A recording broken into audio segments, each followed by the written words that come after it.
Hi, Curtis. It's been a while. Yep, Good to see you. still here. All right, folks.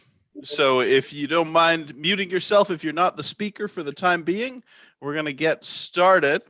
Welcome, and my name is Will Hopkins. I'm the Executive Director of New Hampshire Peace Action. I'm going to turn you over to Kurt Smith, our board chair, who's going to give you a brief welcome, and then he'll turn it back to me. Hello all, can you hear me?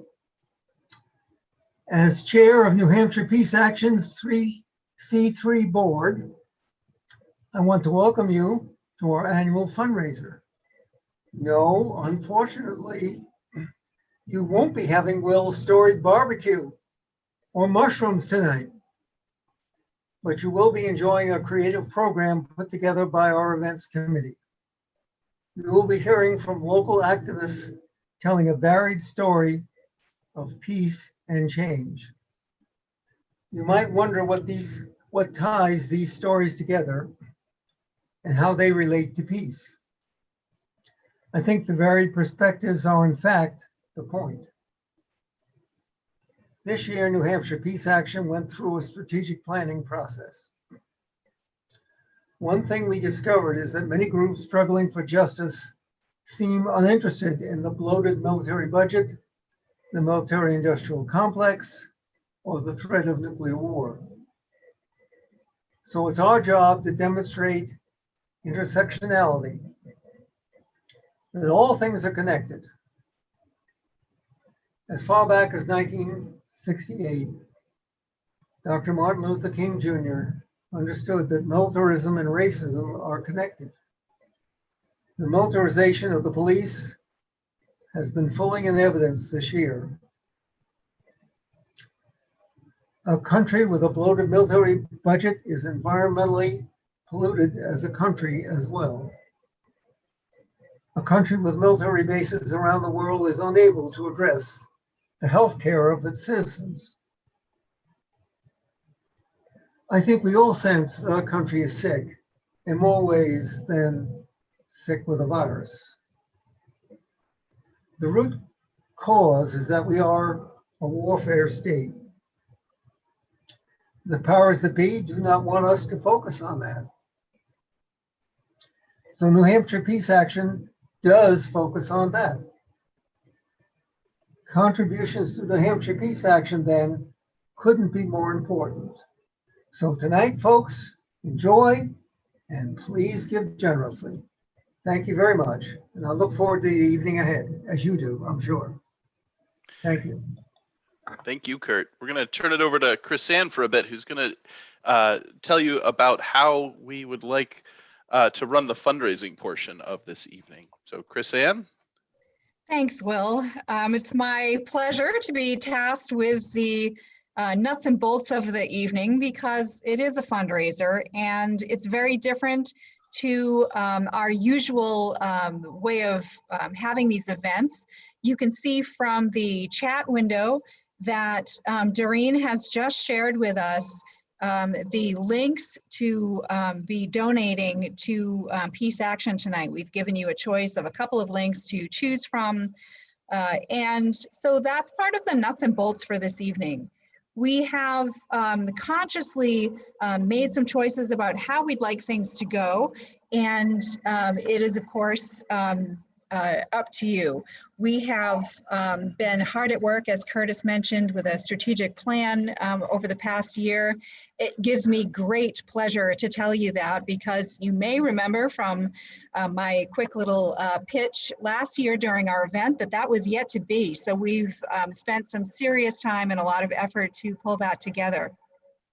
We'd like to be the wisest stewards that we can of your pennies because they are few and far between. So we have a few things that we've done this year to start us off.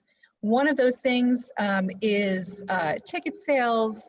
We've had some sponsored breakout rooms that you've just enjoyed that have been hosted by some of us. We have some building from a phenomenal beginning. Our board is generous. we've had several members donate gift cards that we're going to offer to you tonight as raffle prizes for those who donate during the event tonight. And in between events, I'll be sharing with you our little thermometer that we have worked up as a way of measuring our progress through the evening. And we have a bonus. We have a matching gift campaign to launch our beginning tonight.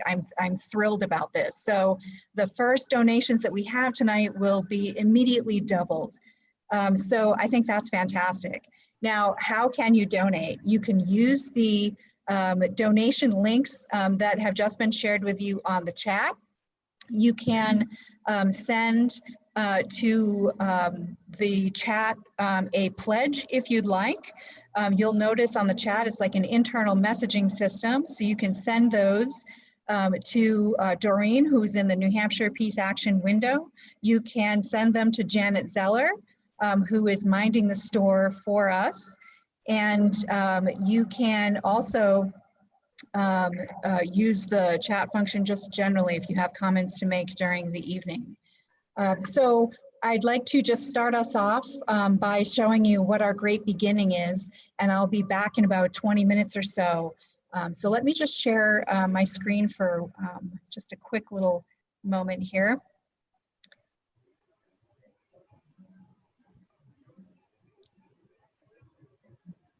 Here is our great beginning. And you can see that we are about at $4,500 of our projected tonight. We're hoping to hit this 2020 goal up here someplace. And we're not normally this far ahead. So that's a great beginning to start with. So I want to abbreviate my comments right now and maybe adapt them with a quick tidbit from Janet. Did you want to edit my use of the chat comment? No? Okay, good. We're good. So Will, I'm going to mute myself and turn it over back to you. All right. Thanks, Chrisanne. So this is an interesting moment to be speaking to you from.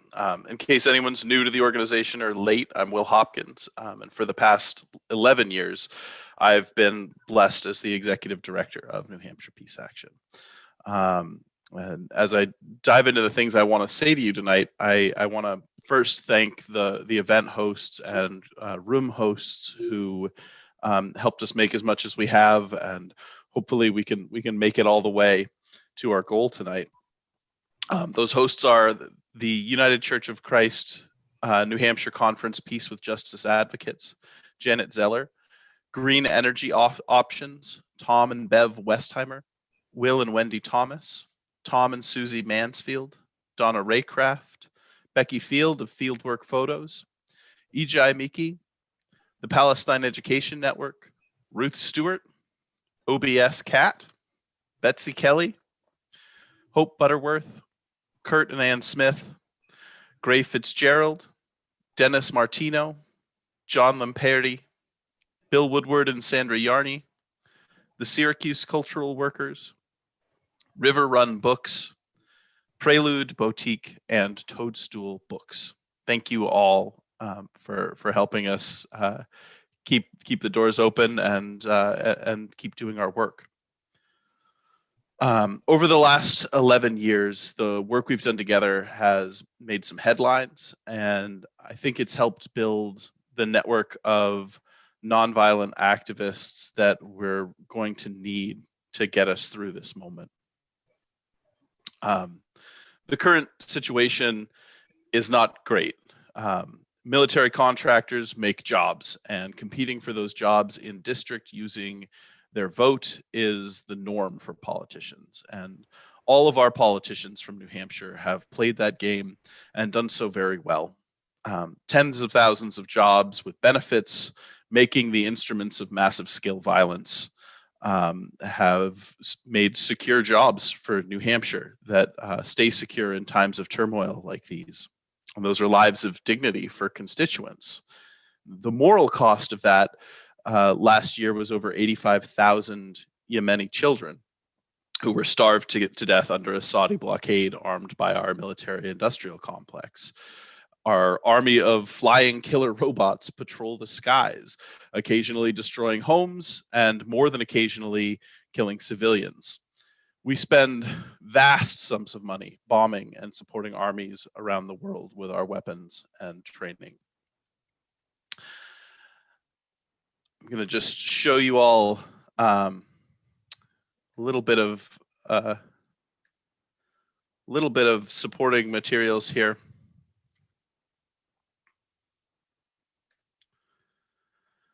So you'll see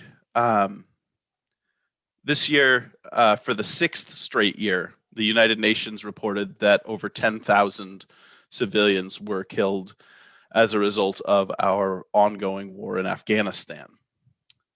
So as this perpetual war state continues, Americans don't tend to care the way they used to, and that's a media blockout, but it's also it's trends in deaths. And you can see this is the Iraq War. Can everybody see my cursor moving? Give me a thumbs up. So this is the Iraq War here. This is Afghanistan, and this is all overseas contingency operations. And you can see that things have gotten here. We're only halfway through. This is from June 6th, so we're less than halfway through 2020. You can see that not a lot of American troops are losing their lives, and that is as a result of us selling a lot of the warfare that we're doing. We're no longer actively partaking in the blockade in Yemen.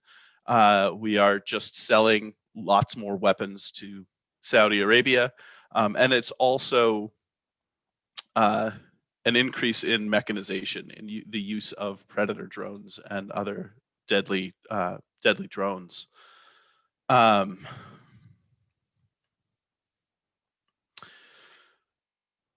So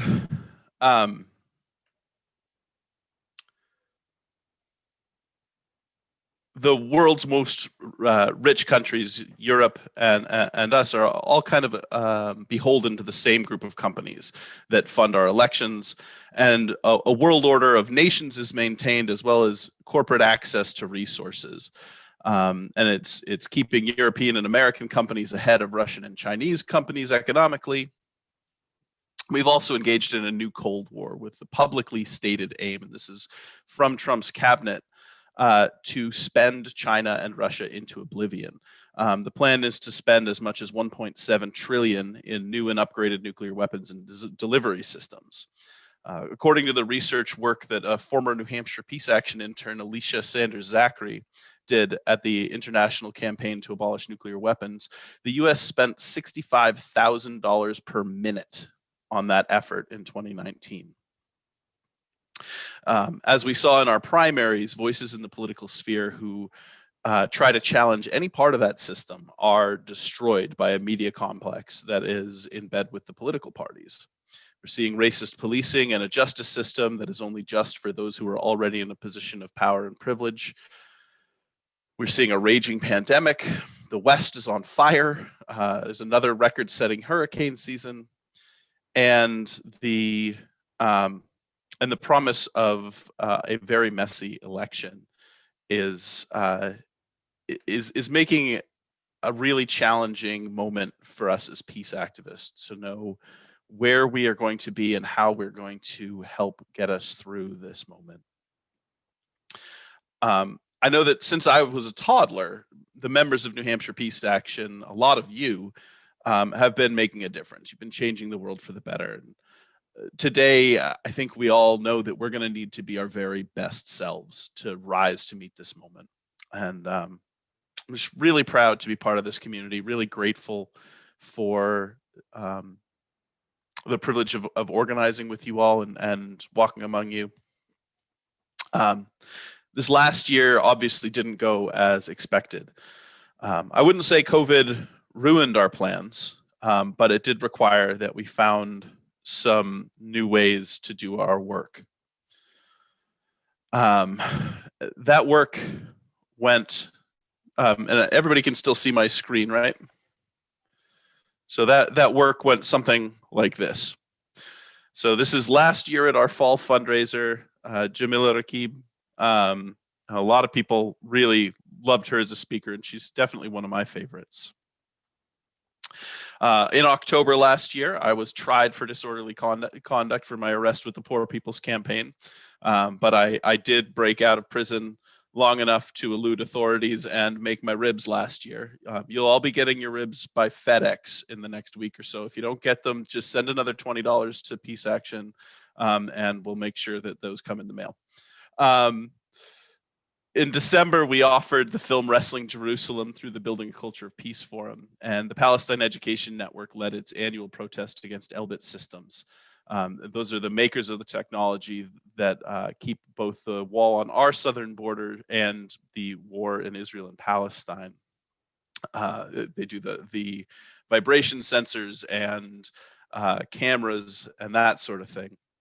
In January, Qasem Soleimani was assassinated. This is one of those moments when we couldn't have a plan for this moment, but we rose and we made a difference. And I'd like to think it was part of why we didn't wind up going all over the country. People rose up and said, we're not doing a war with Iran right now. So we gathered in January with our friends from Party for Socialism and Liberation. That's Chris Marion, who's one of my board members, organized this protest. It was in cold January rain. We read some poems and said some prayers and hoped for restraint. And we got there. About a week later, we gathered in force at the State House. There were well over 100 people at the State House calling for no war with Iran. I spoke on a panel with at the Martin Luther King Day event in Manchester. February was mostly spent chasing candidates in the final moments before the primary. I spoke to groups in Keene and Durham, and I gave a workshop with Reverend John Buttrick at the UCC Prepared to Serve conference. It was a really great conversation that, as it turns out, it kind of started by asking everyone in the room to talk about their own experiences or family members who'd been in the military. Both John and I were veterans, and then we talked about how the words "thank you for your service" affect us as veterans and how we feel about the things that we were asked to do once we were in the military. And that, as it turns out, that was the last in-person program that we put on before Corona started. We wound up canceling everything we had planned for March as we adapted to this new way of being, but it was actually a really great moment because we were diving into our strategic planning process, which is a long process with a lot of meetings. And my board, the strategic planning committee, just put in so much work into thinking about how we are going to move forward as an organization, hopefully grow as an organization, and continue to change the world and do what we do better. And the process was all online, and it was kind of a pioneering experiment for the Executive Service Corps, the group that guided us through our strategic planning process. We were featured in the New Hampshire Business Review during those early months of planning. And in April, we kind of dove right into online programming. And in late April and early May, we met with all of the staff from New Hampshire's congressional delegation. And we had our first online event through the Building a Culture of Peace Forum. It was a poetry reading. And we got better at online events as we went. By May, we'd adapted to a fully online model and announced our bi-weekly Monday night peace and justice conversations. And we, first event in May, we talked about recovering from communal trauma and using Rwanda as an example, but also laying it into our current political landscape. And as we enter, we'd been in COVID for a couple months then. And so talking about how societies move through communal trauma was the topic. It was hosted by our board member, Whitney Howarth. We also had our annual meeting in May. Our membership meeting, where we talked a little bit about the strategic planning process with the membership. Oh, went too far there. Went way too far. Hang on, I'm going to have to go around here. There we go. June marked the launch of our biweekly Peace and Justice Conversations. Board member Amy Antonucci hosted me and Lila Corman Glazier of 350 New Hampshire and Maggie Fogarty of the New Hampshire Friends Service Committee as we discussed organizing under COVID.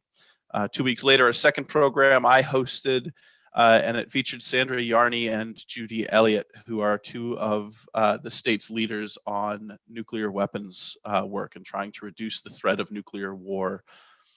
So those first two programs are the only ones that you won't be able to get on the website. We hadn't figured out how to get all of our streaming services intact at that point. But the rest of our programs you should be able to see on the website if you go to the far right tab where it says live stream. July. The first conversation we had was with Jennifer Neer, and it was hosted by Bill Maddox, our board treasurer. They discussed the efforts underway to shift to a human needs economy. The second program was hosted by Amy Antonucci and featured the New Hampshire activists we've worked with to amplify the work being done by Combatants for Peace, which is a joint Israeli and Palestinian former combatants organization. August was definitely, when I think about my 11 years, August was one of my favorite program months. During that month, our work had organic reach, meaning we didn't pay for it, to over 13,000 people. The first program of the month was Hiroshima and Nagasaki Remembered. We had Masako Wada, who was 2 years old in Nagasaki at the time of the bombing. The service was given by Reverend Elizabeth Thea Harris, the co-director of the Poor People's Campaign at the national level. And I asked Kevin Martin from National Peace Action to host that. This event was shared out to Veterans for Peace as part of their annual convention. National Peace Action and the International Peace Bureau also restreamed this event out, so it got out, had quite a bit of reach. We had 3 of our conversations because of the way there happened to be 3 Mondays that were evenly spaced in such a way that we got 3 conversations in. The first was Sarah Freeman Wilpert, who talked about doing an effective online lobby visit. And she gave some 101 lobbying skills, but also talked about the differences between in-person lobbying and online lobbying. We hosted Ronell Shayla and Martin Toe, and they talked about the Black Lives Matter movement in New Hampshire and the challenges that they have faced given New Hampshire's unique demographic and political landscape. And the final conversation of August's conversation series was with Misty Crompton, who talked about the Just Schools movement, which is a movement to implant justice and peace in public education. And then this wasn't chronologically the last event, but the last event that I want to talk about was with Michael McPherson, a former Army captain, a former executive director of Veterans for Peace, former national coordinator for United for Peace with Justice, and co-founder and co-director of the Hands Up, Don't Shoot coalition, which was the coalition that sprang up after Michael Brown was killed near St. Louis a few years back. And he did a presentation entitled Race in the War Machine, where he talked about specifically how racism and militarism are part of the same system and are that one exists with the other as twins. And it was one of my favorites. Again, you can see any of these on the website, nhpeaceaction.org, and go to the live stream tab and go all the way down, and you can see any of these programs there. September's only conversation, because we only did one because we didn't want to take away from this event, was International Day of Peace, Aquaria, Quest, and a Quandary. And Chris Ann, our co-chair, who is also doing our fundraising tonight, was the speaker there. And I think, a couple other events that happened in September. Chris Ann and I both spoke to the Peace and Social Justice faculty at Plymouth State as part of their International Day of Peace event. And we also hosted with, again, with Chris, one of our board members who's with Party for Socialism and Liberation. We co-hosted Gaza Fights for Freedom and a discussion with co-directors Mike Preisner, and Abby Martin was there for a little bit, but they have a baby. So Mike did most of the discussing with us. Abby just ducked in. And if you aren't familiar with Abby from the Empire Files, or Mike from his many speeches, including the one I've got a picture of him up doing at Winter Soldier for Iraq, you should look them up. They're very interesting characters. And it was a great conversation, which brings us to today and our event tonight. I did want to touch base. We're not giving a Lois Booth Award tonight. And the reason for that is that we needed to take the time to really talk about who Lois was and what an award that represents her would look like. And this is the document through a series of meetings with family members and people who did work with her here in the state. This is what we have for Lois. Lois Booth's life was a testament to her faith in the power of love over hate. Her warm heart, generosity of spirit, and love of life inspired everyone who knew her. Her commitment to peace, justice, and building loving, healthy communities was evident in every aspect of her life, from milling flowers to writing letters to the editor, to building lasting organizations, to showing kindness and curiosity to everyone she met. This award honors her legacy by celebrating those who, like her, balance the idealistic and the practical without sacrificing either, persistently work to heal our culture and our planet, and embody kindness and compassion. The award will be made on Human Rights Day, December 10th, 2020, and will include a cash award of $250 and a potted plant that was a favorite variety of Lois. We're looking for plants that are cuttings of plants that Lois kept, and we're hoping someone in her family has something like that we can repot. We haven't yet found the right plant, but it will be part of the award. So we'd like nominations. We'd like you to talk about the people who have done this work and fill this, live up to this legacy. So any member of NHPA can nominate someone for the Lois Booth Peace Action Award as long as the nominee meets these criteria: has contributed significant time and effort to the work or mission of NHPA, specifically institution building, long-term commitment, and contribution, has demonstrated an approach that is both idealistic and practical, supports the belief in the power of love over hate. So what we're asking for is if you could please write a short description of your nominee and how you think they meet this criteria and why you're nominating them, including your name and email address and the name and contact info of the nominee. You can submit those to me, and I'm, an easy way to get to both me and Doreen is to email info@nhpeaceaction.org, but you could also do will@nhpeaceaction.org or doreen@nhpeaceaction.org if you want to get through to her. So no later than November 6th. So you've got a month to think about it and write something up. And that is it. We've got a committee that will consider those. So finally, this is something that I did last year, and I think maybe I didn't do a great job explaining what it is. So Veterans for Peace has a tradition at their annual gathering to read aloud the names of those of our number who have passed during the year. And in the tradition of Central American labor organizing, everyone present shouts presente. So we're recognizing that while they are gone, we stand, and their strength and example live on through us as we continue our work. So you can feel free to remain muted or to unmute yourself as I read these names. And also, please put in the chat anyone I've missed at the end. We asked around the board for people who've passed who are from our membership, and we got a list of names, but we may have missed people who passed this year. And if you have names, feel free to put them in the chat, and I will read them, and we should all answer with presente.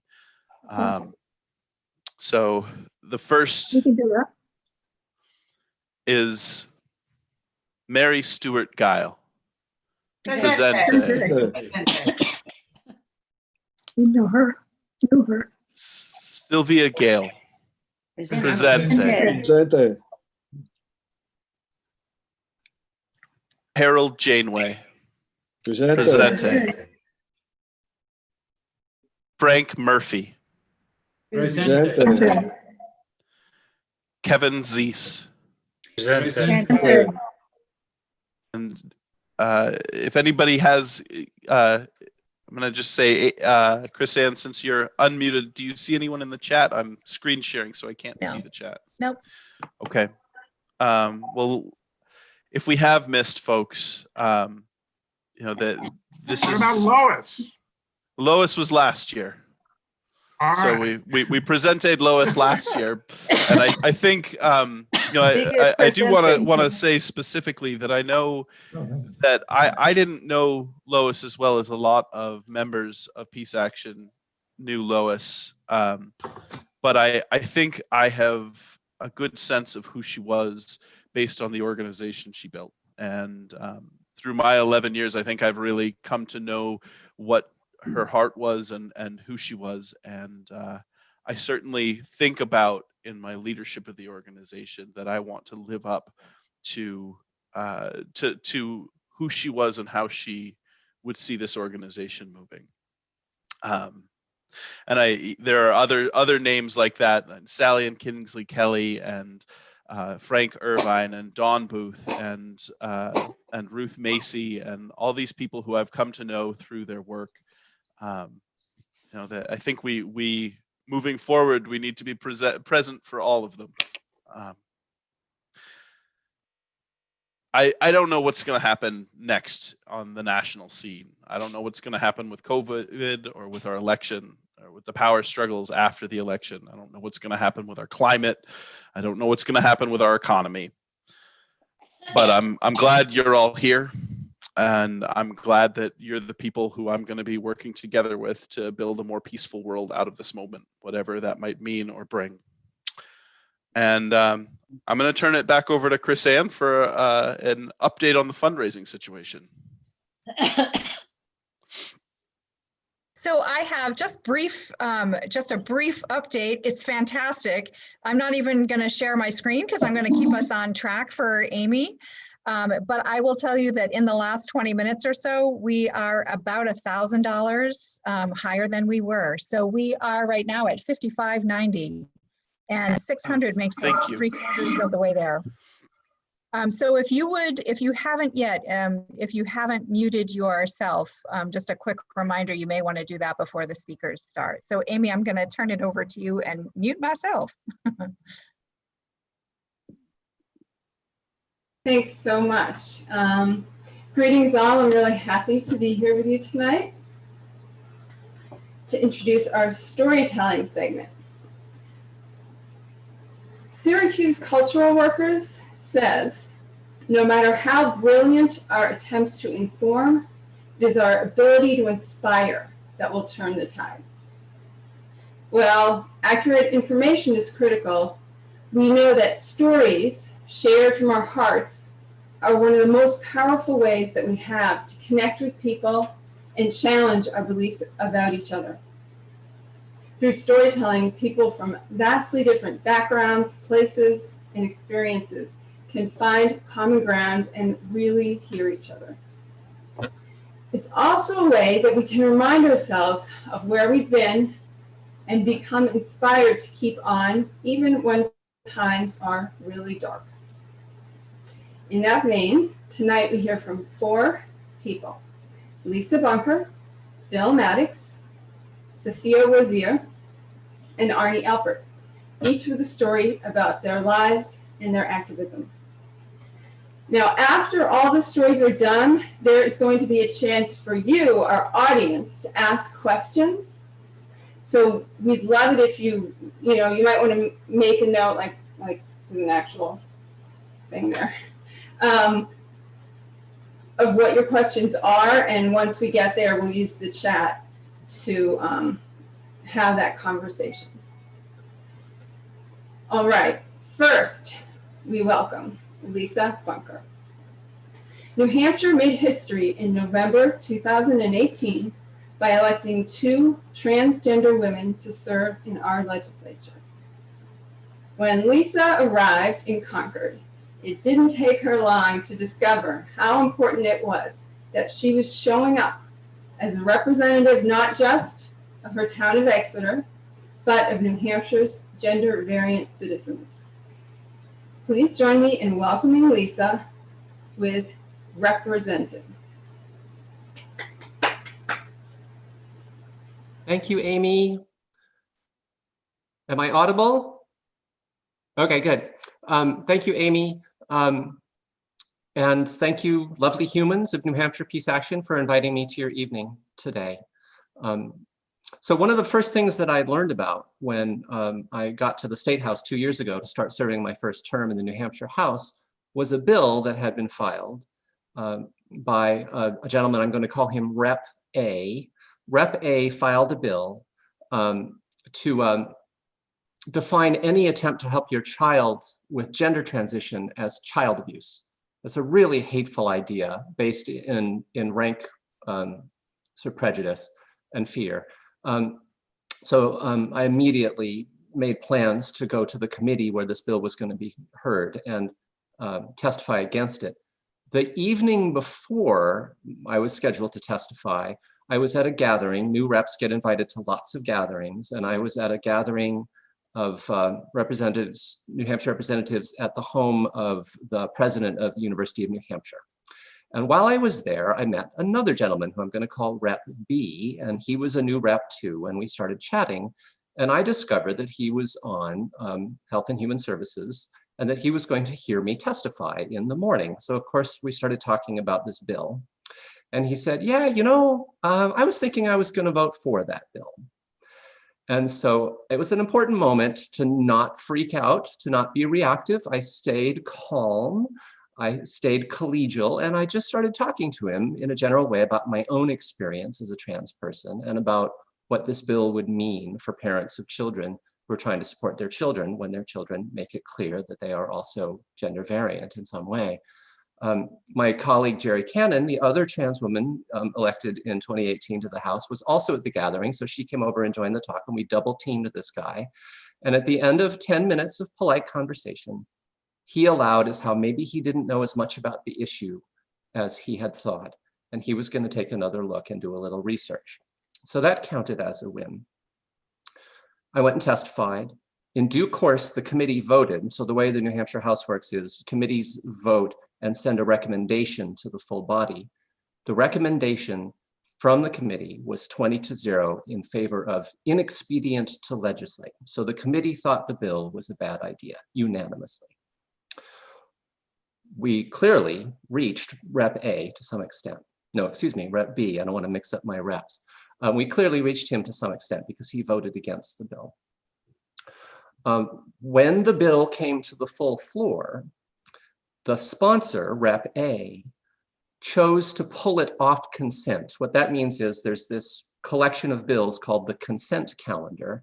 They are the ones that generally come out of committee with a unanimous recommendation, either to pass or not to pass.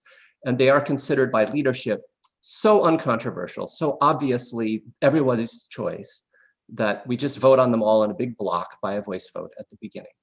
However, if a rep feels strongly about it, he or she can ask to have the bill taken off consent.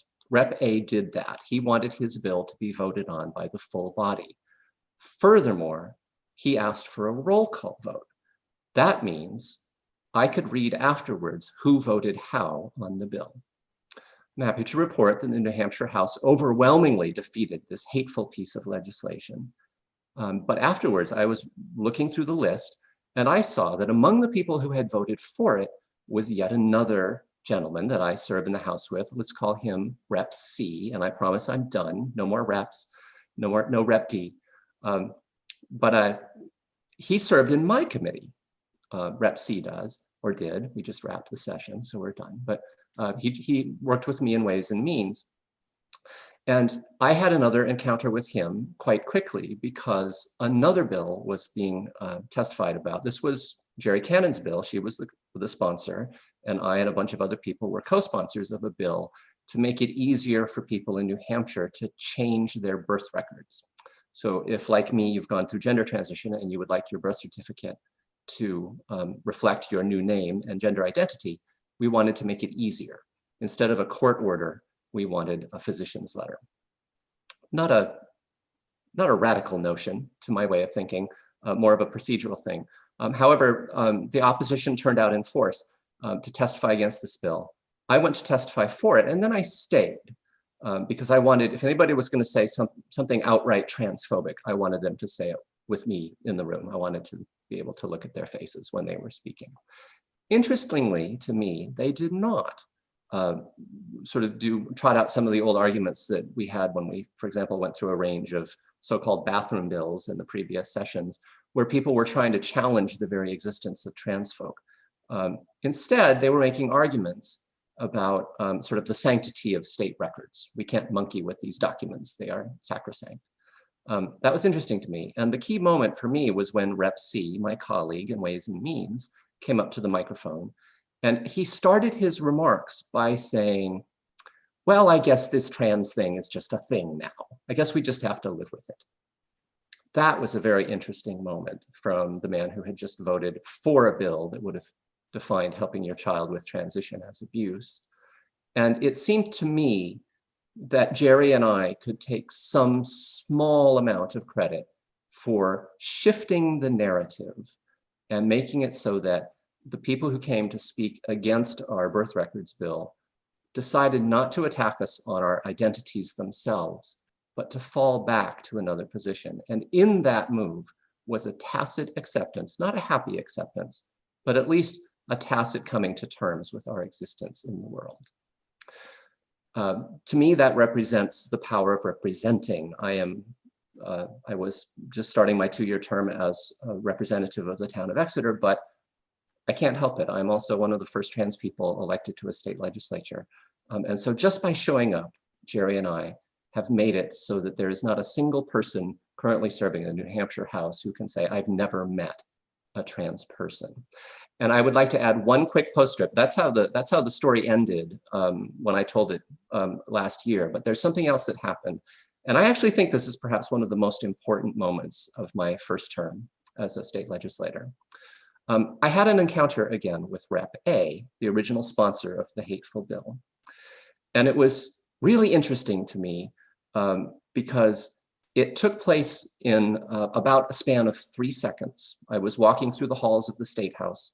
I came around a corner and I entered a short stretch of passageway in which there was no other person but my colleague, Rep A, who was walking towards me. He had on his face his habitual expression, which seems to me to be the expression of a person clenched so tightly around one way of looking at the world that he can't see anything else or hear any other voice. And I had 1 second, we both had 1 second to decide how we were going to act in this moment of random encounter. And I made a decision very early on in my time at the State House that I was not going to take part in the game that happens where you post snarky things about the other side on Twitter and so on. I decided to take the moral high road. That connects to my faith. I'm a Unitarian Universalist, and our very first precept is the worth and dignity of all humans. And I decided to live by that precept in Concord. And so in my 1 second of split decision, what I decided to do was to smile warmly, genuinely at Rep A. And I said to him, "Good morning." And a remarkable little nano drama played out on his face. He had 1 second to decide how to respond to my greeting. And I saw several different emotions, I think, flicker across his eyes. And then he made the least little sound in reply. He went, "Mm." And it seemed to me that that was the most important moment, in a way, of my time at the State House, my first term, because I met somebody who pretty clearly sees me as a kind of mistake in the eyes of God or an abomination. And by falling back on simple courtesy, I was able to get him to respond to me minimally, but he did, to respond to me as one human to another. And that is perhaps one of the things I am most proud of in my first term as a New Hampshire state rep. I'm running again. We'll see what happens. Thank you for your kind attention.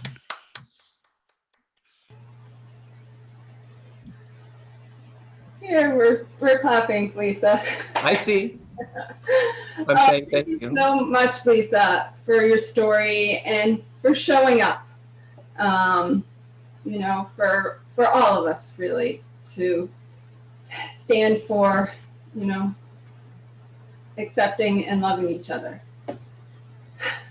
So now we're going to take a quick segue over here to Chris-Ann for a fundraising update. Chris-Ann, are you there?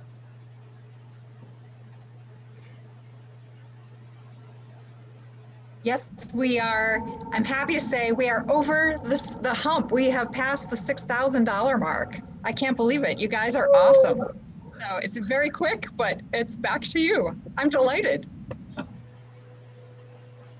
Well, fabulous. That really was quick. Sometimes you say it and it doesn't happen. But thank you so much, Chris-Ann, and thank you to all of you for getting us there so quickly. That is fabulous. All right. On to our next story. Bill Maddox has a long history of activism in peace, civil rights, environmental justice, anti-war, and labor movement struggle. These days, he gives a lot of time and energy to New Hampshire Peace Action. But tonight, he brings us back to the 1970s when he was a boycott organizer for the United Farm Workers Movement.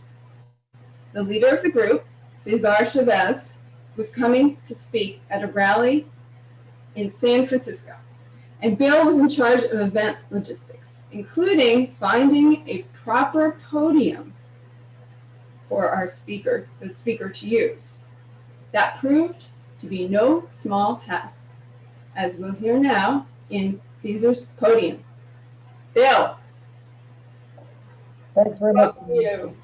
Thank you. I'm very happy to be here. I was a child of the 1960s, and I was incredibly affected by the civil rights movement and the war in Vietnam, and my mom's democratic politics and activism. So when I graduated from high school, I knew I wanted to be an activist, but I didn't know how. Until I attended a big rally at the Catholic Cathedral in downtown Providence, where I saw Cesar Chavez speak. Cesar Chavez was a Gandhi-like figure who preached a gospel of nonviolence on behalf of farm workers, people who labored throughout the country in California and Arizona and Florida and elsewhere, harvesting the vegetables that we ate and were treated terribly. Poor working conditions, poor living conditions, exposure to insecticides, and often having to look over their shoulders for La Migra, immigration, who may come and snatch everybody up and send them back to Mexico before they've even been paid. Cesar Chavez wanted to put a stop to this. So he decided one of the best ways to do that was through a boycott of grapes, lettuce, Gallo wine, and other products that were the fruits of the labor of these farm workers. He wanted to bring the growers to their knees. He wanted to create an economic leverage so strong that they would come to the bargaining table and they would create a just situation for farm workers. And he told us that day in the cathedral that all of us could be part of that struggle. We could be part of the struggle by boycotting these different products, by supporting the farm workers, and by going out on the picket line and speaking out on behalf of farm workers at the stores that were selling these products. I was so excited. I was so fired up by seeing Cesar and the message that he conveyed of both power and nonviolence that right then and there, I decided I was going to join the movement. So within days, I started up my own picket line at Star Market and went out weekly, holding picket signs, chanting farm worker chants. And after months of this, I got so involved in the movement that I decided I would do this full time. And that's what I did. I joined the United Farm Workers, got paid what everyone else got paid, which was $5 a week in room and board if you could organize it. And an amazing adventure was begun. In my first days of the United Farm Workers, I learned about labor struggles in the United States. I learned about anti-racism and the long struggle of workers, and particularly the farm workers, for justice. After a few months working in Southeastern Mass and Rhode Island on the boycott, all the farm worker boycott staff were called to California for a giant campaign. The farm workers had been successful in getting a referendum on the ballot, Proposition 14, that would created an Agricultural Workers Labor Relations Act. And it was our job to run the best campaign possible to make this a reality. So I was assigned to San Francisco and was in charge of housing and other logistics.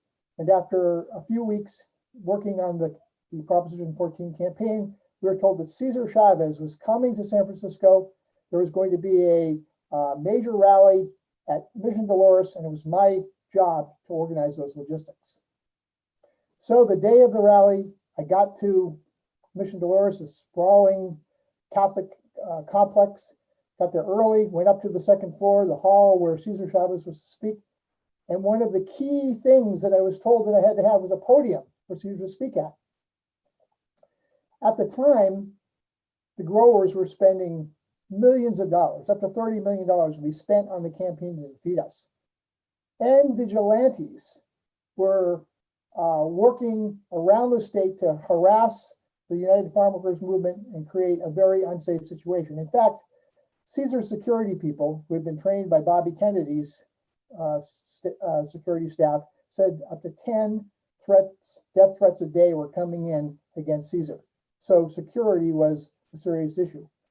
And that day at Mission Dolores, we'd actually have a secret force that was going to be there in the crowd. There was actually an organization called Mission Rebels, and these were ex-convicts who were working their way back into society, and they would be there on behalf of Cesar secretly in the crowd just in case there was trouble.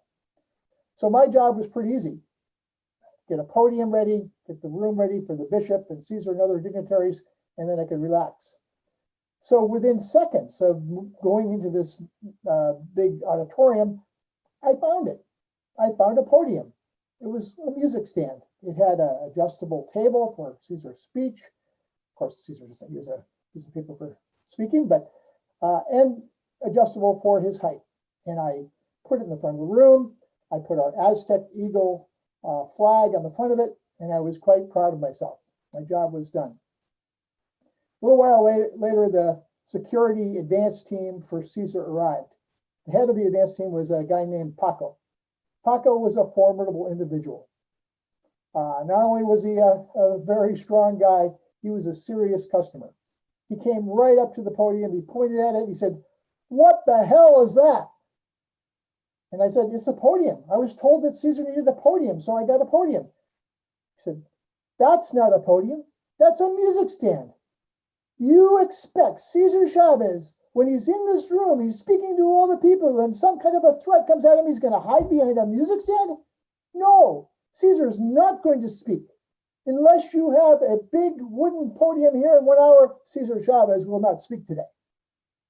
I was flabbergasted. I didn't know what to do. I didn't know anything about Mission Dolores. I didn't know where we could find such a podium. So I grabbed my fellow boycotteros and we ran down the stairs and we raced around Mission Dolores looking at room after room after room to see if we could find a podium. We went into a room and there it was, a big wooden podium, exactly what we needed.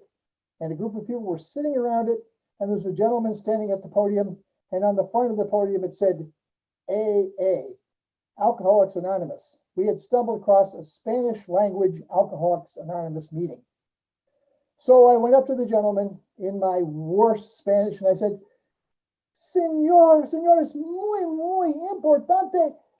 Señor Cesar Chavez está aquí, necesito este. Well, my Spanish was just not getting across. One of my fellow boycotteros said, "Bill, leave this to me. I actually can speak Spanish." So the Bocatero spoke to the man, explained it, negotiated, yeah, we can use it, just bring it back. We're home free. We had a podium, yay. So we got ready to pick up the podium, and no, it was not a podium. It was in fact a bookcase probably filled with hymnals and Bibles, but it was locked. And when we tried to lift it up, it must have weighed 300 pounds. So 4 of us carried it across the courtyard, brought it over the first flight of stairs, went up the first flight of stairs, which almost killed us. We rested. We got up to the second flight of stairs. That finished us off. And then we got it across the floor, took the music stand away, put the podium in place, took the farm worker flag, put it on the podium, and there we had a safe podium for Caesar to use. A little while later, Paco came up, looked at the podium, looked at me, kind of reassuredly and dismissively at the same time, and I felt relieved. I guess the day had been saved. Before long, the room filled up, the mission rebels filled in their seats, the place was completely packed, and then Cesar Chavez arrived. Cesar came in and the room was electric. He gave an unbelievably powerful speech, telling everyone that this was the most important thing we'd ever done in farm worker history, that we had to knock on every single door, we had to talk to every single person in the state, we had to do everything we can to make sure that we won Proposition 14 and we brought justice to the United Farm Workers members once and for all. And after Cesar finished his speech, we did what we always do at farm worker events. We sang songs, farm worker songs, De Colores, and then we did our farm worker chants. Viva la huelga, viva la causa, si se puede. It was an incredible event. Before long, it was over, and Cesar and his security contingent left for another event in Sacramento. Well, we didn't win. Proposition 14 failed. But at that moment, when the podium appeared and we were able to make it possible for Cesar to speak, and my tiny little role in that event was vindicated, it struck me how in any movement, everyone's contribution, no matter how small, is important. And that in order to make a mighty movement successful, many people have to live up to their commitment and do what needs to be done. So here we are, many, many years later, and the farm workers are still struggling. Many of the issues that were issues back in 1976 are still issues today. La Migra is still harassing farm workers and deporting them back to Mexico.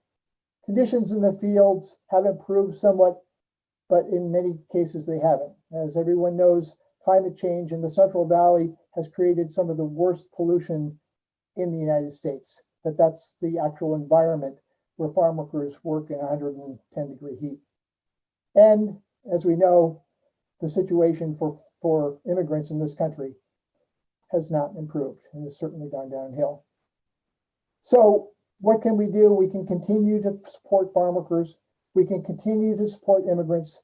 We can continue to work on behalf of social justice and remembering the words of Cesar Chavez, who said nonviolence is our strength. And si se puede. Thank you.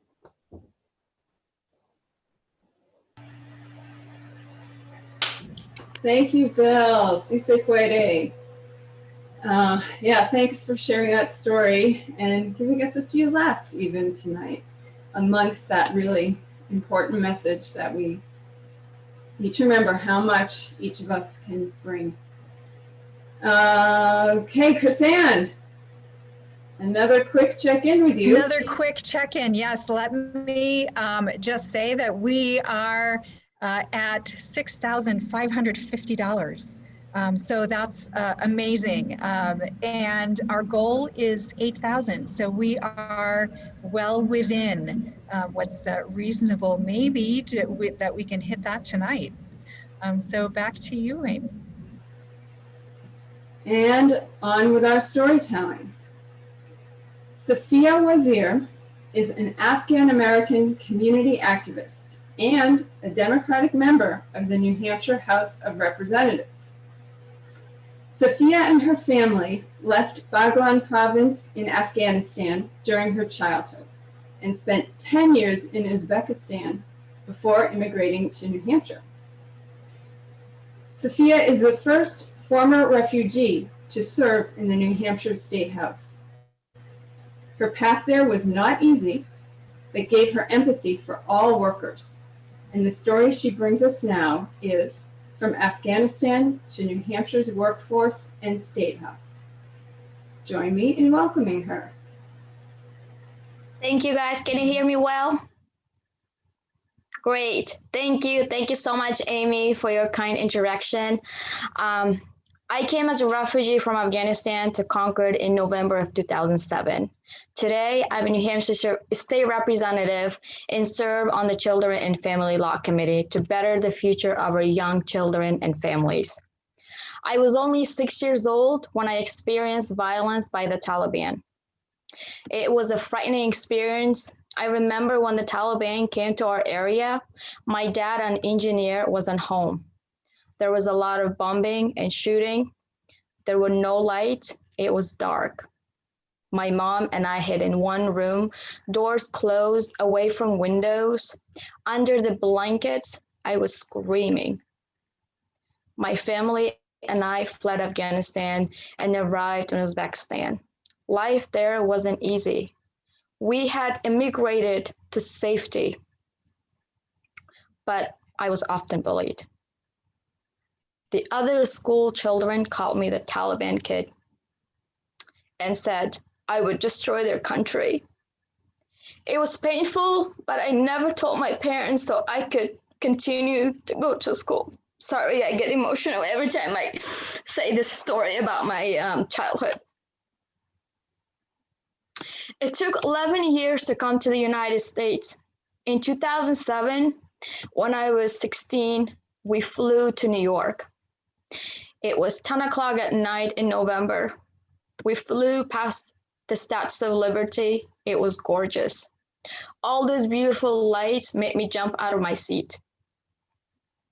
My dream was to have a beautiful house in America, a nice car, and a pool. It seemed to come true when I saw the Statue of Liberty and the tall lighted buildings. After only 6 months in our new home in Concord, I had to find a job to help support me and my family. I got 2 retail jobs at Walmart and Goodwill. Because I knew very little English, I did not understand the dress code. In Afghanistan and Uzbekistan, customs were different and I didn't know not to wear sandals. I was sent home from Walmart to get shoes. I lost 45 minutes of work time since I had to walk back home and back to work. I worked mostly evening shifts right after high school. The school bus would drop me off to our house and I would walk directly to work. I changed my clothing in the work bathroom. After a 4 to 5 hour evening shift, I had to walk back home at night. It was dark and lonely, but most nights my mother could meet me halfway. I finally teach myself to ride a bike and got injured many, many times. In rain or snow, I biked to work. I understood even then that in order to earn and achieve my goals, I had to make some sacrifices. When I got home, I had to prepare school materials for the next day. By then, it would be midnight. It was tough to wake up every weekday at 6 a.m. and start it all over again. I was working 10 to 12 hours on the weekends. I am sure you're wondering when I got time to do my schoolwork. I did all my homework during open periods and lunch hours at school. I could go to the guidance counselor's office where I had a quiet area to focus on my schoolwork. I was also on the school track team and yearbook club. Being busy kept me motivated. and I didn't get sidetracked either. I graduated from Concord High School and went on to college.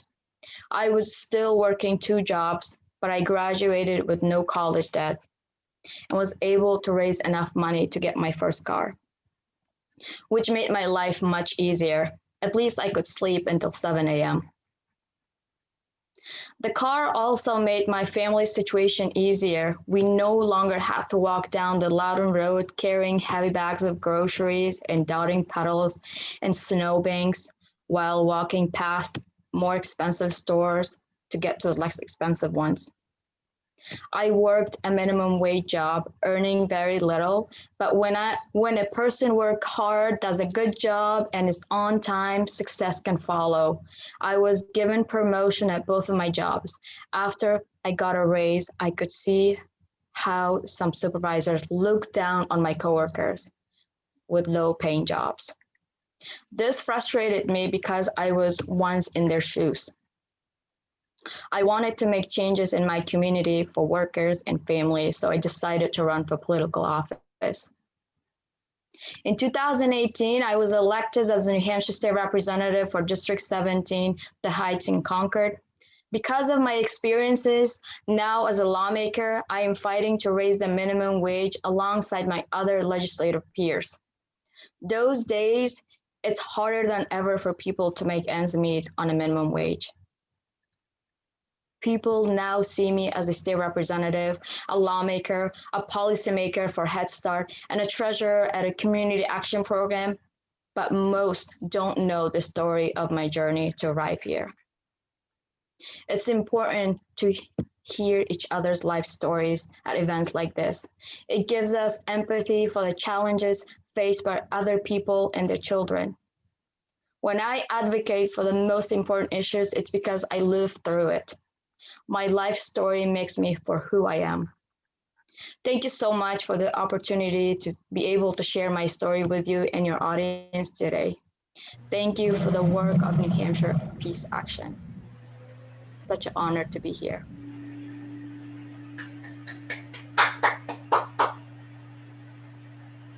Thank you, Sophia. We're really honored to have you. Thanks for sharing your really amazing story. And, you know, we feel lucky that you came so far to be with us and make change here in New Hampshire. It's a gift to the people of New Hampshire to have you here. Chris Ann, how about another update? Yes, this time I just want to briefly share my screen. Just a quick little share here. And this should show us where we've been and where we're headed. This is our $4,000 mark where we started. And so we are well on our way. Right now, we are at $6,650. And we're just headed for this little skinny space left if we're going to meet our goal tonight. So we are working more than halfway toward where we set our sights today. So I just wanted to give you that quick little visual. I'm very grateful for all of the pledges and the chats that we're getting and the donations via the website too. So thank you very much. And I'm so enjoying these stories. Don't think it's all about the pennies. Back to you, Amy. Great, thank you, Chris Ann. All right, so I'll do an introduction for someone who really probably doesn't need one. Most of you here know Arnie Alpert. Am I wrong? You know Arnie, right? Arnie recently retired from almost 39 years. The American Friends Service Committee's New Hampshire program. I saw he clapped for that. I bet Judy's clapping too. For 35 of those years, Arnie was part of the campaign to end the death penalty in New Hampshire. He was a founding member of the New Hampshire Coalition to Abolish the Death Penalty and served on this board and worked with it for many years. In this story, Bending Toward Justice, he'll talk about the long arc of change and what he learned along the way. Arnie, welcome. Great. Thanks, Amy. This is awesome. Great to be with you all. You know, this is really for Amy. The story of the repeal of New Hampshire's death penalty is in part a story about the power of stories. So my own story starts in 1985, you might say. This was when Steve Merrill was the new Attorney General of New Hampshire, and he announced shortly after taking office that his priorities in the office would be first to crack down on child abuse, and second, to change New Hampshire's method of execution from hanging to lethal injection, because somehow he thought that that was going to have a deterrent effect on homicide and keep people safe. Well, New Hampshire Quakers were having none of that. And at a New Hampshire Friends gathering in Canterbury, they adopted a minute, which is Quakerese for a resolution. And their minute basically said, Attorney General, legislators, you are on the wrong track. We shouldn't be talking about how to kill people. We should be talking about not killing people and abolish the death penalty. So I went with Marion Baker over to the State House to deliver the statement. And from then on, I started paying attention year after year to bills that were being introduced regarding the death penalty. But it really wasn't until 1997 that things moved in a dangerous direction at first, following a series of horrible murders that took place within a 2-month period.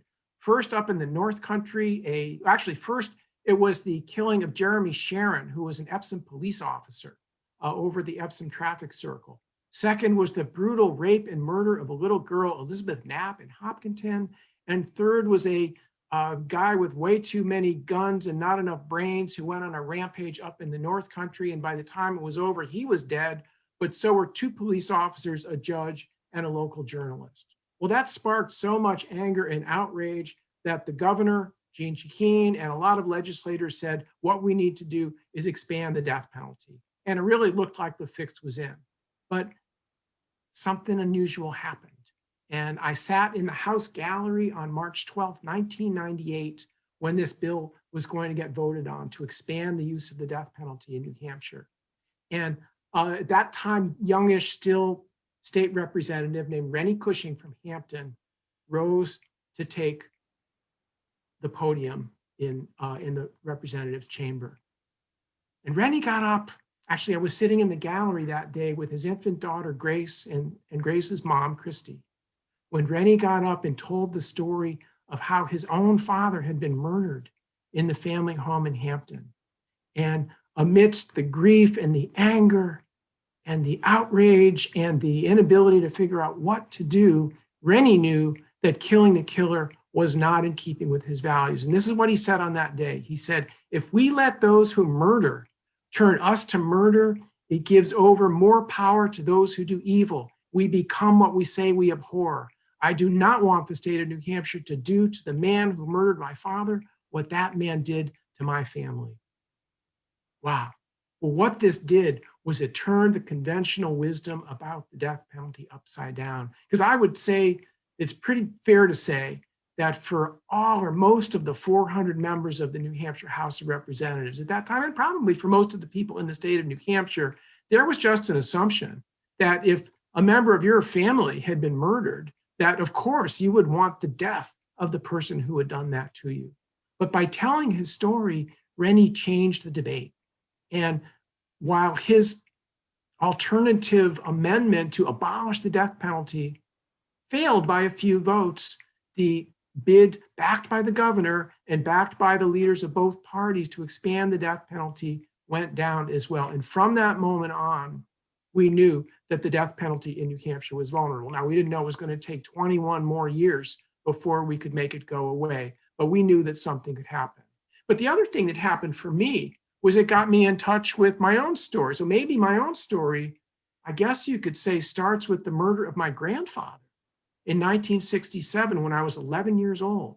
Because what I remember about that is that as the family gathered in our grief and in our concern and in our befuddlement, no doubt, that somebody had done this horrible thing to somebody that we loved and who was loved in the community, Charlie Alpert, that the attention was not on what to do with the killer.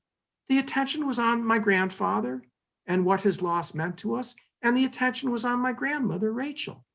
And that no doubt had an impact on my moral formation and turned me, or made it possible for me to become a flaming peace activist, you might say.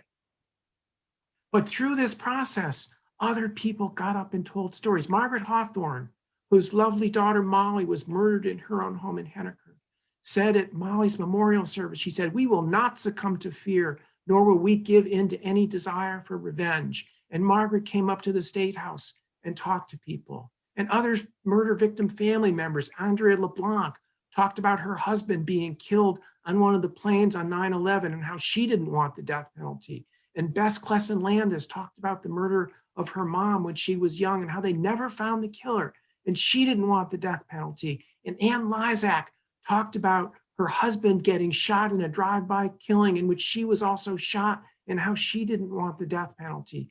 And story by story by story, we started to get the attention of people in the legislature and beyond that maybe the death penalty just didn't do what people thought it was for. But meanwhile, we also brought in a series of unusual people who were people from across the country who had been accused falsely of murder that they did not commit and had been sentenced to death and sent to death row. Kirk Bloodsworth, Paris Carriger, Sabrina Butler, Juan Melendez, Shuja Graham came up to New Hampshire year after year and told their stories to legislators and to other people. And more people started to realize that, gosh, if we can't even count on the death penalty to kill the person who's the killer, we might kill the wrong person, then maybe this system is so flawed and we should do away with it.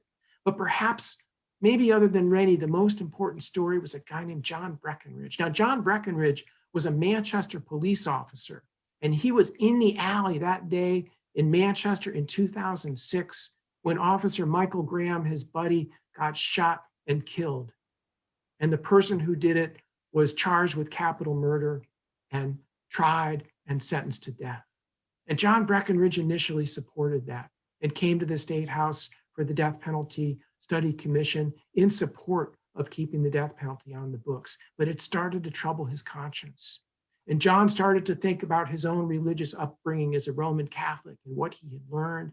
And he started to become uncomfortable with the death penalty. And after a while, he realized he could not stand it anymore. And even though he loved Michael Briggs and loved Michael Briggs' family, he began to speak out for abolition of the death penalty. And year after year, vote after vote, sometimes tie votes in the Senate, we chipped away and kept coming back until finally, for the second time, actually in 2000, we passed a repeal bill, but it was vetoed by Jeanne Shaheen. We passed it again in 2018, and it was vetoed by Chris Sununu. And we passed it again in 2019. And this time, Margaret Hawthorne and I sat in the House gallery as Rennie Cushing stood in the well and once more told the story of his dad's murder. And once more said, we cannot let murder turn us into killers. And the override passed in the House by one vote. And 2 weeks later, I sat in the gallery with Rennie Cushing and his daughter, Grace. Now, the first time she was an infant, and now she had just graduated from college. And we listened to the Senate debate the veto override. And by a single vote, again, the veto was overridden, and New Hampshire's death penalty was history. Wow. Now, a couple things that I want to say that I learned along the way, because I think that's what Amy asked me to talk about. One is that these votes were adopted by a single vote. So kind of like what Bill was saying before about how everybody has a role. Right afterward, as we rallied in an impromptu way on the State House lawn, I remember Jeannie Hruska from the ACLU saying, look at that, a single vote. What that means is that every single thing that we did made a difference. Every single postcard, every single letter to the editor, every single phone call to our legislators, every time we showed up at vigils, every prayer might have been the thing that made it possible to win by one vote. Another thing we learned was the power of stories, because really that was the thing that unlocked the potential for people to think differently about the death penalty in New Hampshire. And then the third thing I want to say is some of you might know that I was also involved in a very long struggle to get New Hampshire to adopt Martin Luther King Day. That one took only 20 years, I guess you could say. And I think in part the way we won that was because we had a generational change at the State House between 1979, when the King Day bill was first introduced, and 1999, when it was finally passed. Well, this was a little different. Now, of course, we had some new representatives like Sophia, who spoke movingly on the House floor about death penalty abolition, and Lisa, who were there. But I think victory came this time because people changed their minds. Let me mention two examples. Bob Clegg, a prominent Republican, he as a state rep as a Republican, he always voted for death penalty expansion. As a state senator and Republican leader on the Senate floor, he supported expansion of the death penalty. But as Bob Clegg listened to some of these exonerees and started to think about his own beliefs in the flaws, as we might say, of big government, and how the death penalty is another failed big government program, he became a champion for abolition. Or Steve Shurtleff, now the Speaker of the House, who got involved in politics after a career as a US Marshal. And like most other people in law enforcement, he thought that the death penalty was something that was at service of our community safety and safety of our police officers. But the stories after stories chipped away at Steve's thoughts and his conscience and his heart. And he started to say, well, my support for the death penalty is waning, until finally he came out and said that he was going to support abolition. And Steve was one of the people who voted. So you might say that Steve Shurtleff, the Speaker, who typically doesn't vote at all, unless it's to break a tie, was the vote that made it possible to override the veto. So what I think about now when I think about this is that as we went through this, we never closed the door on people. We always left room for people to do the right thing. Maybe it's like Lisa just treating people with humanity in the hallway at the State House, but it's always possible. I guess you could say one of the reasons why we don't think we should kill people is even people who have done bad things have the potential to do good. And we always want to leave that room open. And we left the door open for legislators and for others to join us on the side of upholding the sanctity of life and working to change a racist, violent, economically unfair system and do away with the death penalty. Now, New Hampshire can live without it. Thanks a bunch.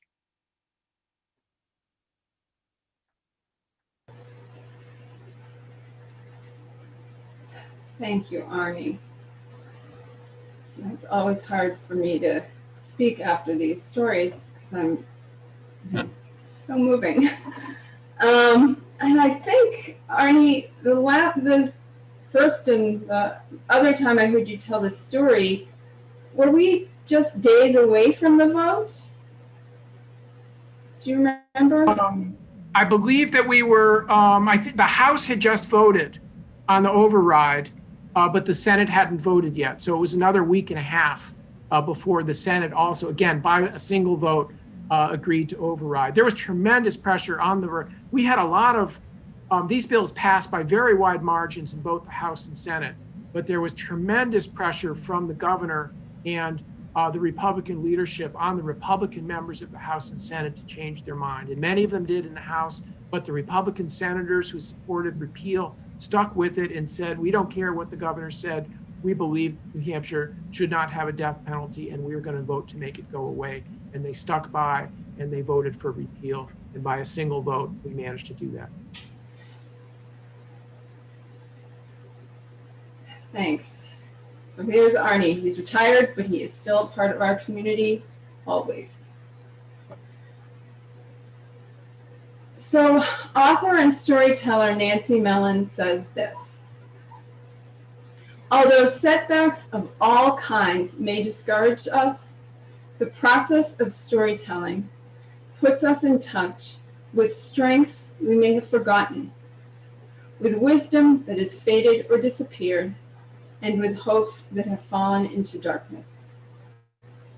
I hope that we've done some of that for you tonight so that you can go forward, you can tell your stories, you can listen to others, and we can all grow stronger together.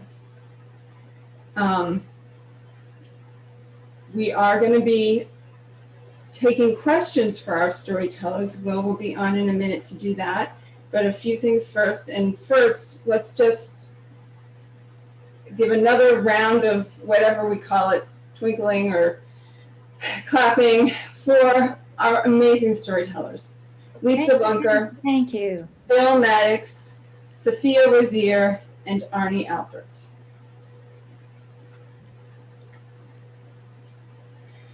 Thank you.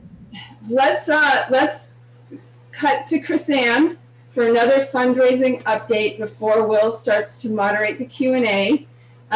You can now, though, start entering your questions into the chat and we'll get those organized. So Chris-Ann, you go ahead and I'll start looking at the chat box. Okay, so I have a brief screen share because it's just that fabulous. Here we go. So here we are, if you can all see this. Our goal was 8,000 and look where we are, $8,020. So we have made it. Thank you so much to all of you. I'm so thrilled. I'm so thrilled. And we're even beyond that. So as we are going to take some Q&A, I'm going to come back at the very end because we have some raffle awards that we drew as some of the donations were coming in and pledges. And so after the Q&A, I'm going to do a big reveal all at once. We've been making tables and all kinds of stuff behind the scenes. So a big, big thank you to Doreen, who's doing some of the mechanics behind the scenes. So over to, I think, Will, is it you with the Q&A? That's right. So if folks have questions, there are one of two ways you can ask those questions. If you happen to be watching on Facebook or YouTube right now, you can post there, and I have board members who will keep an eye on our Facebook page. If you are here, you can post your question in the chat, or alternately, if you want to ask the question yourself, just post, "I'd like to ask my question yourself," and I will call on you. And I think all four speakers have said they're willing to take some questions if you want to ask anything about their story or about other parts of their experience. I know as soon as that first question appears, things will start to roll. So someone's got to just put it out. Will? Yep. As we're waiting for that, I just wanted to say that people have been writing some really lovely comments for our speakers, our storytellers, including some folks who want to be allies with some of you. So I want you to know that we will be saving the chat and sharing that with our storytellers so that you know, they can hear this feedback and make connections. And also, I would very much like to say thank you all. You know, as director, seeing that we've made our target for the fundraiser tonight, it's just a huge weight off, and I really deeply appreciate all of you for giving and making sure that we made it. Okay, Will, since you're asking for questions. Go ahead, John. I'm going to start with a big general one addressed to any or all storytellers who are willing to give us their advice about what they think is most important that we should do moving forward.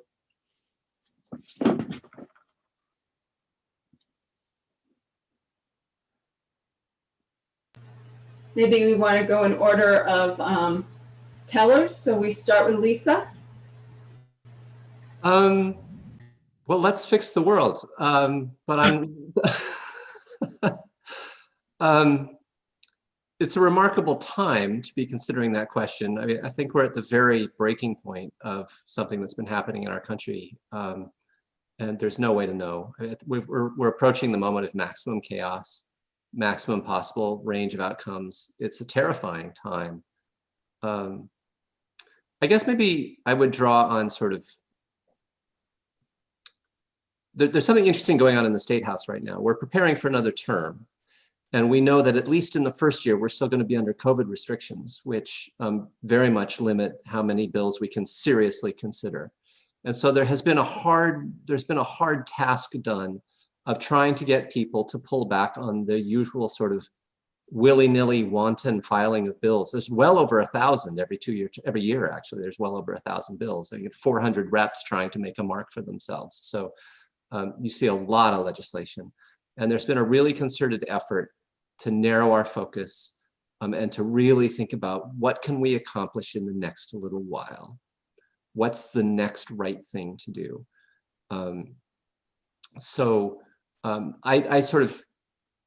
have my good days and bad days with regards to sort of fear about the future. On good days, I think it's not up to me to do everything. It's up to me to figure out the next right thing and work on that. It helps. I'd rather accomplish one good action than dream of 100 and freeze and accomplish none.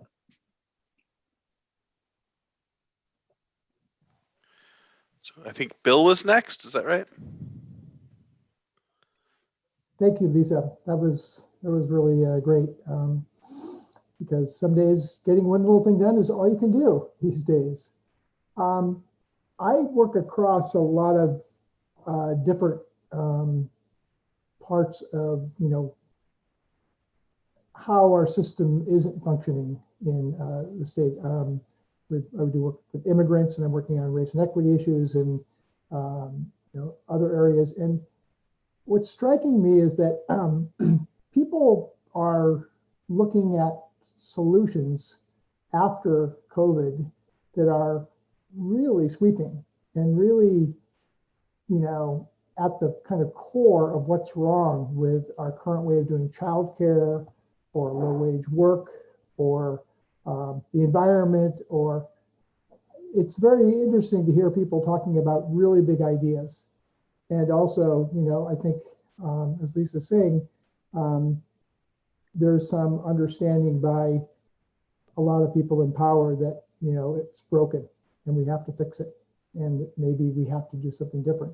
So if we can pull away from partisanship and this crazy madness that, seems to be dividing us, I think there's a big appetite to solve some really big problems if we can just figure out how to do that together. So. Thanks, Bill. Next was, I think it's Sophia's up. Yes, thank you. Thank you, John, for the wonderful question. Thanks, Lisa and Bill, for putting those remarks. So we are in one of these fundamentally at risk. We are in a pandemic where we as a community needs to get together and be able to help the communities that are in need. Either virtually, social distance, regardless of what way we want to get together, we need to do our parts and be able to help those in need at the moment. People are losing their homes. People are evicted from their homes. People can't even get unemployment. Here, I have helped hundreds of constituents of mine, either calling me at night or emailing me to help them with their aids. We are in a tragic position at this moment that we need to think about our people in this community that needs our help. So let's not forget that we have the greatest country. We are in the greatest country, but we are having this racial discrimination going on, hate is going on. And when somebody says Black Lives Matter, someone else says all lives matter. Okay, let's put that behind and let's get together and work towards peace. Let's think about what we can do to help our communities stay ahead and get ahead and be able to help them. Get involved, go vote. Encourage your neighbors to go vote. This is the biggest moment of our life from many, many years ago, but this is 2016 was one of that thing, but 2020, it's like one of the most important things in our life, in the history, that we need to do what's best for our country. We cannot have Donald Trump win another term. Because if he takes that office for another 4 years, we're going downhill. So whatever you have in power, get involved, get educated the other people, get to talk to your neighbors, socially distance, and have a conversation with them. and get out the vote, because we need that. We need to go out and help this country move forward. Thank you. Thank you, Sophia. Thank you. All right. And Arnie, you're on cleanup. Yeah, just to say, John, it's not one thing. There's never just one thing to do. We're looking at interlocking problems of racism, anti-Semitism, xenophobia, patriarchy, the climate crisis, inequality, militarism, the need for healthcare, our education system, I mean, on and on and on. These things are related. There's not just one thing to do.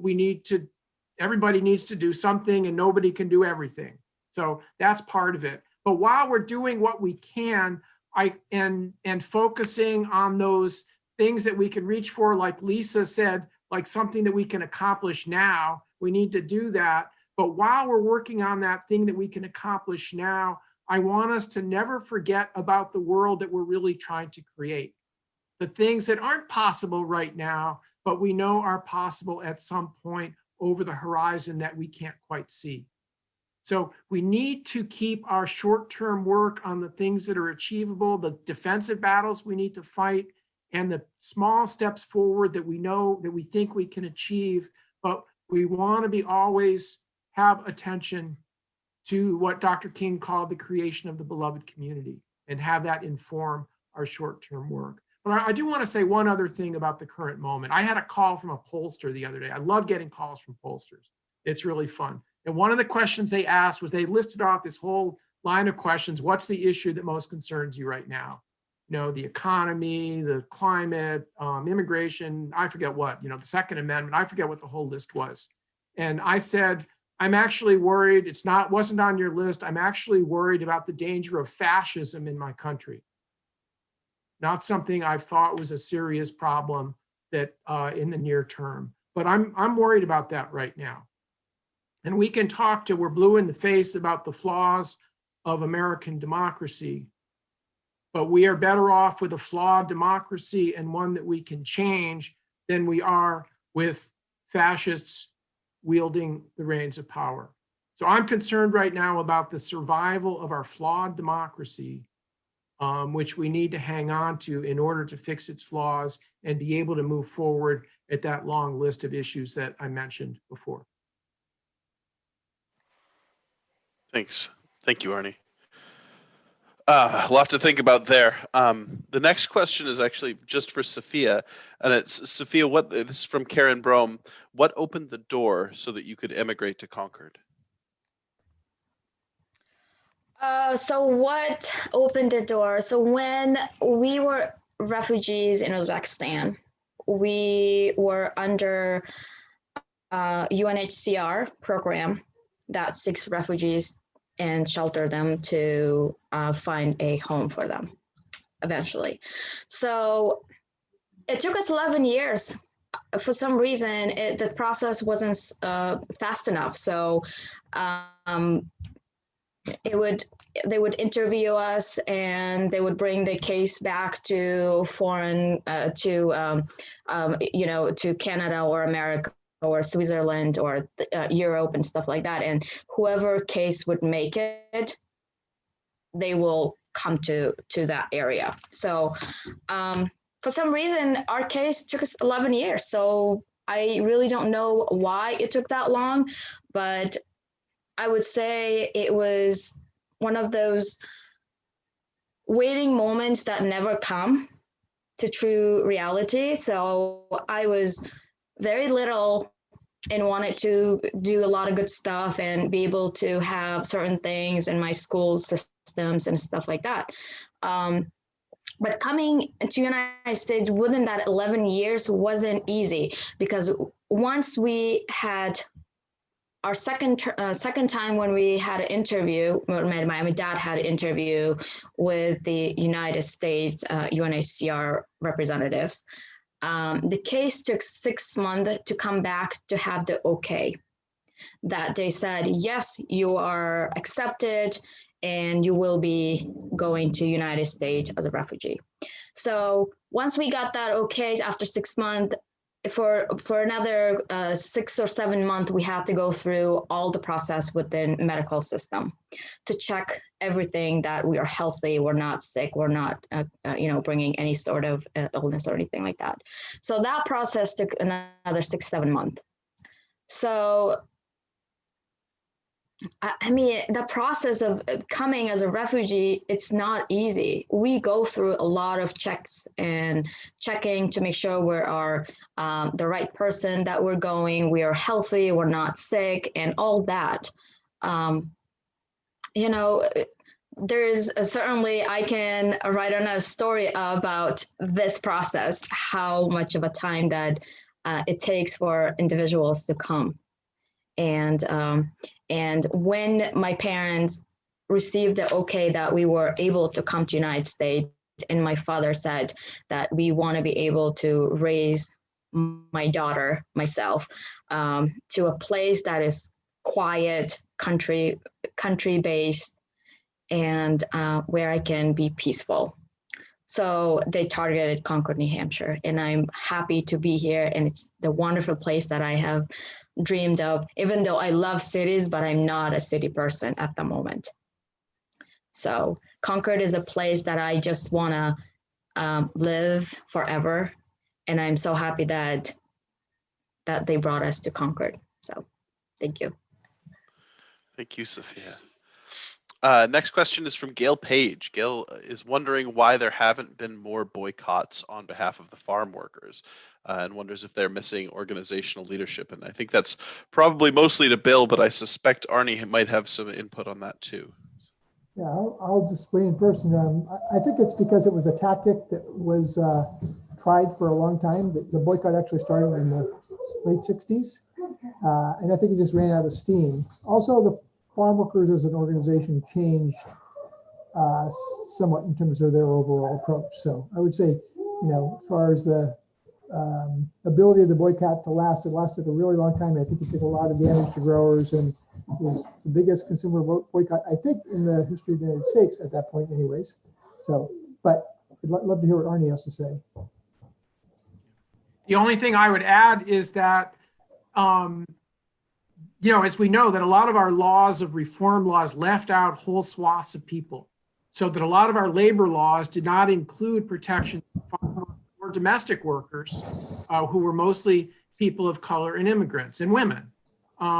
So one of the things was that the National Labor Relations Act did not protect the rights of farm workers to organize a union. So they were operating outside of the regular regulatory system, and that made it possible or made it necessary for an organizing strategy that was outside the norms of the way things usually worked. And I think that that's part of why the boycott was necessary and why it was successful. And because it was successful and because the farm workers got the kind of attention from across the country that they needed, California adopted a reform that made it possible for farm workers to organize for the first time and actually, again, have a process to bargain collectively with their employers. And once that happened, it put them in a different position than they had been in the previous situation. Thanks. I also got my start as a volunteer going out and leafleting outside supermarkets and liquor stores in support of the boycott back in 1973 or 74. Thanks, Arnie. So next question is from Judy Elliott. She says, I was moved by the tales of reaching out to adversaries. That's so very hard to do in these times. Any advice about how to continue believing in the ability of people who seem intransigent to change? I'll jump in on this one, if I may. As part of my activist work, I have been a speaker off and on with an LGBTQ speakers bureau in Massachusetts called Speak Out Boston. And I picked up a really useful piece of information from them when I went through the training to be a speaker. So the point of Speak Out Boston is to send LGBTQ people wherever we're asked to come, to schools, to businesses, churches, whatever it might be, to talk about our experiences, to share our stories. I mean, one of the important threads of this evening is the power of story. So we were trying to harness that and change people's minds by presenting real life human examples of groups that people maybe just had sort of quick and superficial ideas about. So what they told us in training was, the standard speak out gig starts with stories and ends with questions.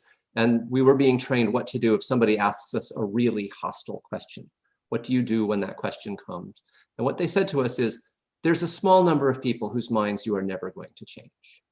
And when a question comes from one of those people, you want to answer that question respectfully and thoughtfully, but realize you're not actually talking to the person who asked the question.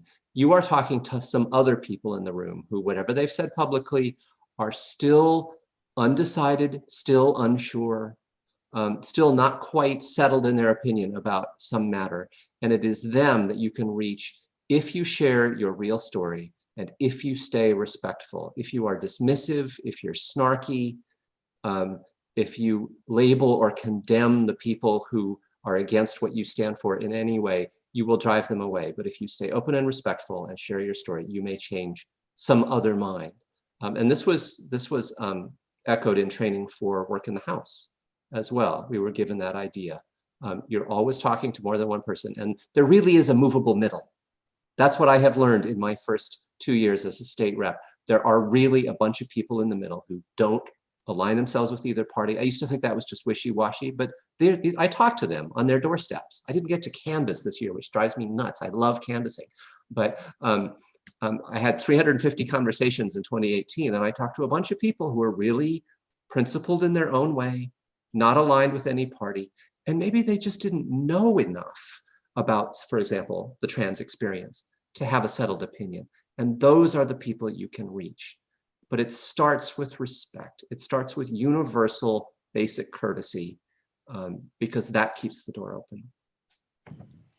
Thank you, Lisa. Did anyone else want to respond to that? Hard to imagine following that up, but. All right. Well, that actually, yeah, that was a wonderful response, and it covers it, gives us a lot to think about. It actually does bring us to the end of our Q&A time, and it's time to move back to Chrisanne. But I'm seeing Amy.